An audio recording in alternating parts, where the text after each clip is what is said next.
আসসালামু আলাইকুম ভিউয়ার্স, আজকে নিয়ে এসেছি কিভাবে আমরা ঘরেই অতি সহজভাবে বার্গার তৈরি করতে পারবো সেই রেসিপিটা। আর সেটা দিয়ে আমরা দুই পদের জিনিস বানাতে পারি, সেটা হচ্ছে একটা ললিপপ আর একটা হচ্ছে বার্গারের চাপটা।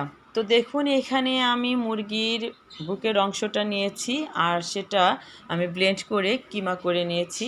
এখানে আমি 4 টেবিল চামচ একদম কুচি কুচি করে কাটা পেঁয়াজ নিয়েছি। এখানে দিয়ে দিচ্ছি আমি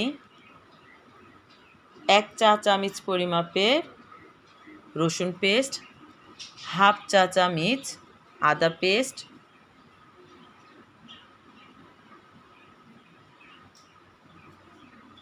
দিয়ে নিচ্ছি এখানে ভাজা গুঁড়োর হাফ চা চামচ, এখানে দিয়ে নিচ্ছি গোলমরিচ গুঁড়ো হাফ চা চামচ,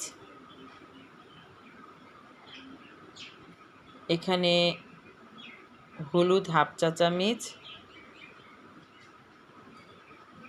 এখানে টমেটো সস নিয়েছি আমি 2 টেবিল চামচ,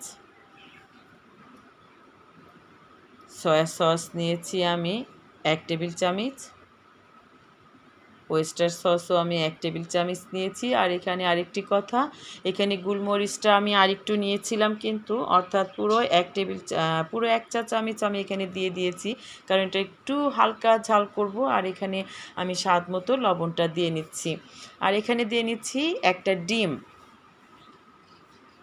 আর দিয়ে নিব ব্রেড ক্রাম্ব। এটা ব্রেডটা হচ্ছে আমি ব্লেন্ড করে আমি গুঁড়ো করে নিয়েছি, তা দিয়েছি আমি 1 কাপ। তো এই গেল উপকরণ। এখন ভালোভাবে আমি এটা মিশিয়ে নেব। তো আমি এটা হাত দিয়ে মেশাবো, আপনারা পারলে চামচ দিয়ে মেশাতে পারেন। তো আমি হাত দিয়ে ভালোভাবে এটা মিক্সড করে নেব। আমার কাছে হাত দিয়ে করতেই আমার আরাম লাগে, তো যার যেরকম ইচ্ছে। আর এখানে আমার গরম মশলার গুঁড়ো, যেটা আমরা মাংসে ব্যবহার করি, সেই গুঁড়োটা আমি দিয়ে নিলাম 1 চা চামচ। এখানে আমার মাখানো শেষ। এবার দেখুন, এইভাবে বল করে আমি এটা একটা দেখুন এরকম ডো করে আমি চাপটা তৈরি করে নিচ্ছি। এভাবে সবগুলো আমি চাপ তৈরি করব এবং এটা দিয়েই কিন্তু আমি ললিপপটাও বানিয়ে ফেলবো। আর এটা বেশি করে করব, আমি এটা সংরক্ষণ করব ফ্রিজে। তো একদিকে আমি তেল গরম দিয়ে নিয়েছি, এখানে আমি চাপগুলো ছেড়ে দিয়েছি।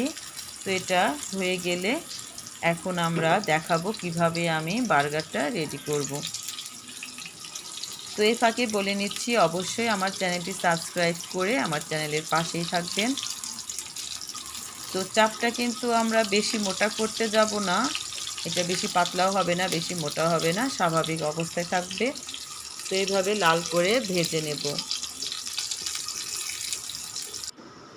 তো আমার ভাজা শেষ। দেখুন এখানে এরকম গোল ব্রেডটা নিয়ে আমি এখানে মাছ বরাবর কেটে নিচ্ছি এবং আমার ঘরে করা মেয়োনিজ এবং আমার ঘরে করা টমেটো সস রয়েছে। আর এখানে রেখেছি আমি শসা আর চাপটা। তো যার যেভাবে এটা বানানোর ইচ্ছা সেভাবে সে তৈরি করে নিতে পারে। আমি আগে সসটা দিয়ে নিলাম।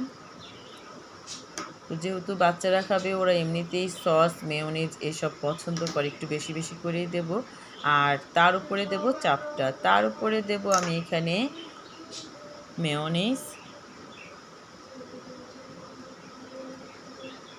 মেয়োনিজটা দেওয়ার পরে তারপরে আমি শসা দিয়ে নেব আর মেয়োনিজটা এই পাশটাও দিয়ে নেব।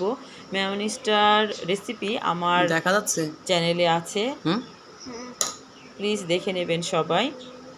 এখানে এখন শসা দিয়ে আমি এটা রেডি করে নেব।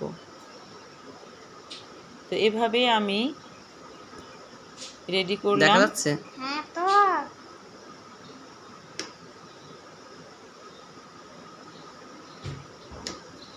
বার্গারটা আমার রেডি হয়ে গেল। তো বাস, এই হলো আমার বিকেলের নাস্তা। তো এভাবে আমি সবগুলো করে নিচ্ছি। দেখুন কত ইয়াম্মি লাগছে, কত সুন্দর লাগছে। এভাবে যদি আমরা বাচ্চাদের টিফিনেই হোক, বিকেলে নাস্তাতেই হোক, যদি দিতে পারি তাহলে কিন্তু ওদের পেটটাও ভরা হয়ে যাবে। এটা বড়দের জন্য পারফেক্ট, ছোটদের জন্য। তো আল্লাহ হাফেজ।